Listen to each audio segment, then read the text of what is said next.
À un jeune qui sort de l'école, je lui dirais deux choses. La première, commencer par écouter. Et la seconde, il y a loin de la théorie à la pratique. Et l'entreprise apporte la pratique. Parce qu'il faut se faire plaisir quand on travaille, et plus particulièrement quand on commence à travailler. Donc il est impératif que tout jeune diplômé sache précisément ce qu'il veut faire. En tant que DRH, j'ai horreur en fait d'avoir un jeune qui me dit « Voilà, je suis jeune diplômé, qu'est-ce que vous avez à m'offrir ?»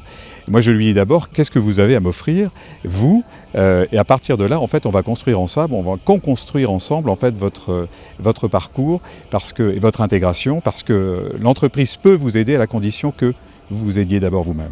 Un premier conseil, c'est de se faire confiance à eux-mêmes.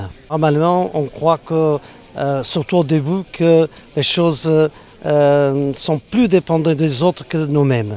Et je crois que ça fait la différence, la forme, l'attitude, et de croire que ça dépend aussi de nous-mêmes, de notre attitude, et ça va nous amener pour toute la vie.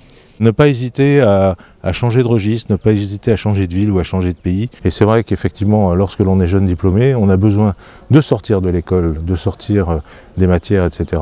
et de toucher la patte humaine. Et c'est dans les entreprises de main-d'œuvre qu'on peut le faire. Le savoir-être est aussi important, donc soyez naturel, soyez respectueux de vos aînés, ayez l'intelligence d'écouter ceux qui savent, prenez ce qui est bon à prendre, savez-vous-en, et vous gagnerez du temps, y compris en management, surtout si vous voulez évoluer dans des fonctions de responsabilité à terme. Je pense que ça commence par une forme d'intégrité, d'être, j'ai envie de dire, droit dans ses bottes par rapport à ses convictions.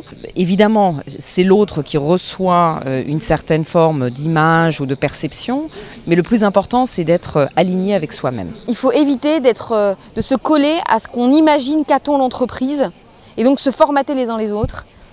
Il faut miser sur sa différence, voilà, aujourd'hui plus que jamais.